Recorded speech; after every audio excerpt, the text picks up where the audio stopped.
important moment to strengthen their inner vulnerability with a structured knowledge of the piece. The know-how of the piece is by experience, the knowledge is by learning, and the meaning of the inspiration that you draw from the piece to inspire the audience with it comes from your intuition, talent, God-given, whatever you want to call it.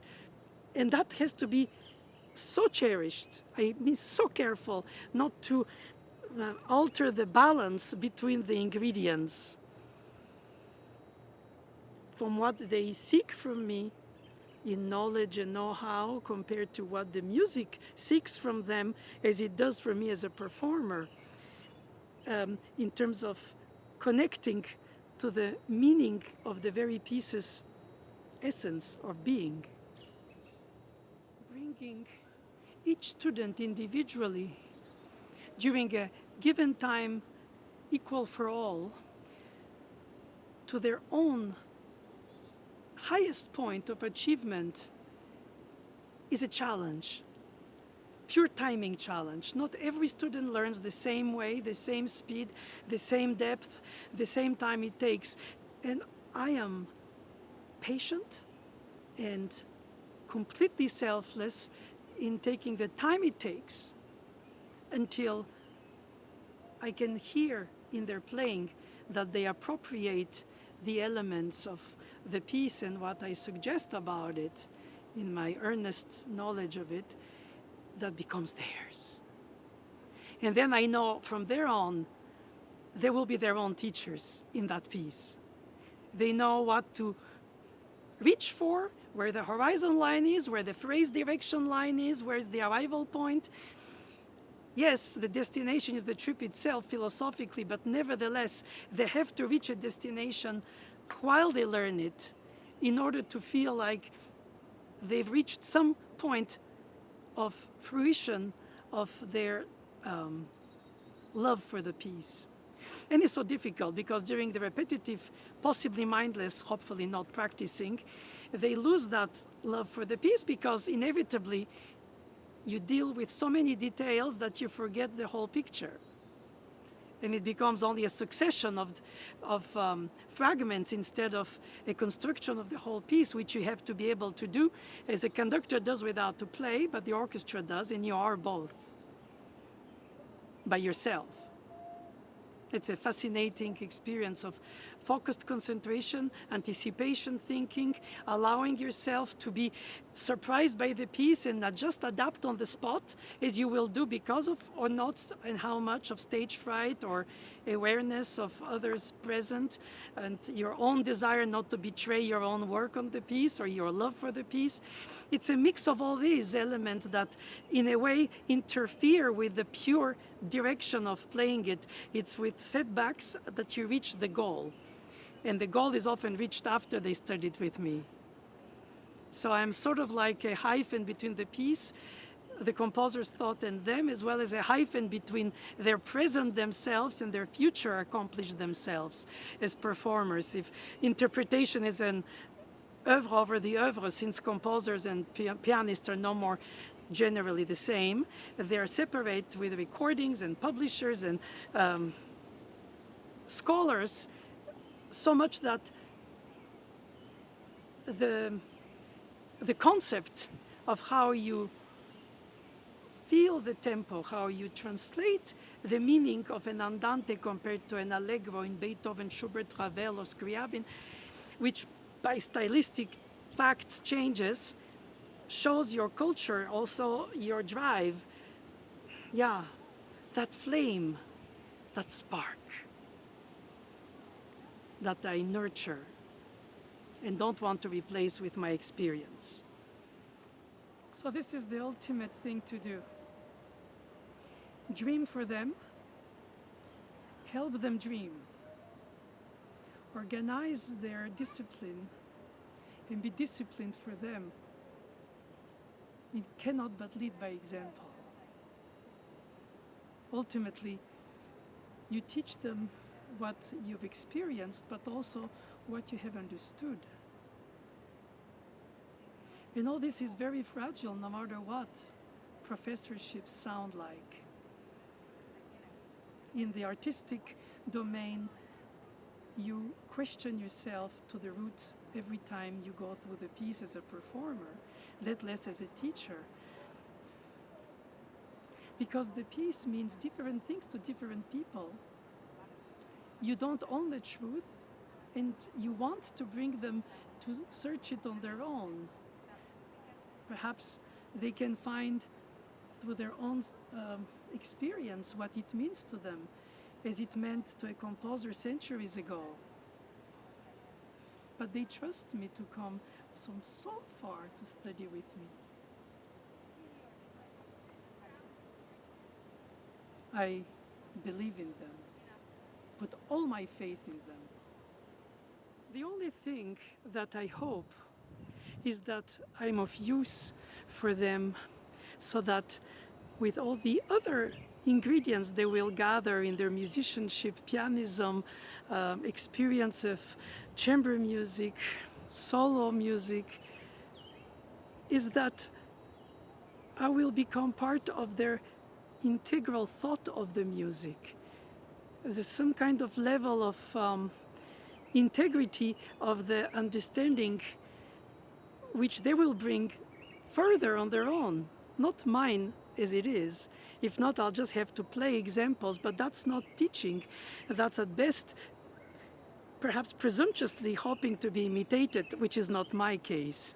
I am there to hear what they are about in the piece, because the pieces are constantly to be rediscovered. They're never completely, perfectly, and totally interpreted. Even if nobody asked Mozart to play a Beethoven sonata or Chopin to play a Bach concerto, they were assuming that whatever they improvised or performed or interpreted, we don't know, that the salon people, the rich people who invited them, really cared. It was a painting by the painter, a music by the composer, and the performer was the same. In the audience today, for the audience today, the performer is the piece, even if they don't know or don't want to know that the composer is not the person playing, but they embody the piece in their own way, in their own conviction, with their own drive and their own hopes in it. And all I do is hope to have found enough technique, fingering, phrasing, preparation, anticipations of the gestures to give them that awareness that they can free their imagination during performance, not try to do what you practiced, but let it unveil itself the way it is when it's played, just like life. You rehearse it, but it happens the way it does. And then you adjust towards it as fast as you can to fix the mistake or to try to organize a behavior differently. Intentions are on solutions and options are not always there, but I try to give them all this in a nutshell, basically, because inevitably they will have to develop that the length of their own life. Sometimes I feel like when somebody is attracted by a race car for the status as well as for the just sensorial experience of it, for those who like speed, let's say, that could be the virtuoso performer. Bedazzling, charming, overwhelming, moving, convincing, or just the aura of the presence taking care of all these. And then the teacher is more like, if I can say, an insurance agent for the race car, who teaches you how to drive it safely, how to avoid accidents, how to find the right way to take that turn in comparison to another turn. So it's like the technique is teaching them how to go through the piece as reliably as possible. Well, let's say most reliably possible. That's at least the aim. And then the rest is for them, because ultimately you cannot spoon-feed musicianship, artistry, love for the piece. You can shape it when you think it's too much rubato, not enough phrasing, not enough direction, not enough pedal, not enough harmonic pedal or hearing compared to the melodic line, the direction, the intuitive hearing compared to the analytical phrase that is a run-on sentence brought further. So you can suggest different ways of statements of the obvious, especially if the piece is very famous and everybody expects it to be as they've heard it by the, let's say, other great performers. But then when it's lesser known repertoire, it allows then the student to be also even more creative and more free to bring the level of conviction in a piece that has to not only charm and convince, but also in a certain way conquest the psyche of the listener. Because the listener is aware when the performer is nervous, febrile, vulnerable to the slightest mistake, memory slip, finger, something. And it makes the listener nervous. Everybody is nervous. The performer, the listener, everybody. Except that when the technique allows you to have a certain way to dominate this fear, and then you let the music that you love so much in the first place, while having exhausted all your love for it by practicing it so much in details that you can end up perhaps no more loving it in the process in order to secure every detail as much as possible, then the performance is it's a rendered experience of the piece, not careless, but away from the fear. So you project a certain confidence on stage, even if you're not very sure yourself. But you project it because you're in sort of unison with the piece. You're in dialogue with the piece. You're in dialogue with the composer's intentions of the piece, as every element, texture and context and everything. So they hear you, they watch you as listeners, involved, engaged, driven, connected, perhaps overstating, but nevertheless fully in unison with the piece's making and bringing alive from the dead scroll to the ephemeral moment of sharing with the audience. I find to be this one of the most exciting things to do. To bring the student to that level of projecting confidence while focused at concentration and details which don't overwhelm you, from the letting the piece take its own space, its own blossoming. Don't strangle the piece in the details. That's for practicing. It's too late at the performance to practice. And don't try to play like you practiced. It's not going to work because you don't have the same acute listening and concentration, awareness, people holding their breath. Everybody is in an expectation of the next thing, modulation, section, transition, coda, whatever it is.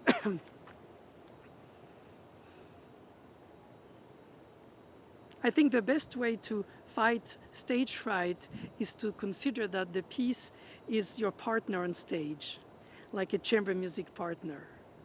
Like the audience is in part also your partner.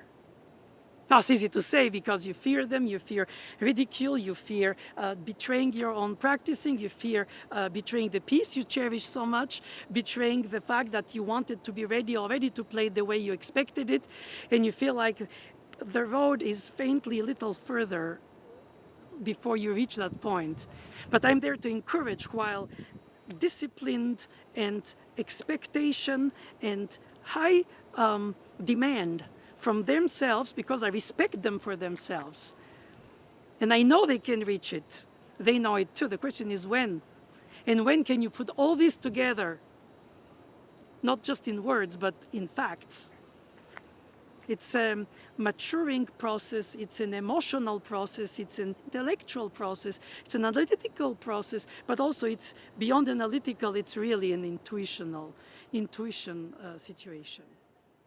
Sometimes it feels like a sandcastle on the beach.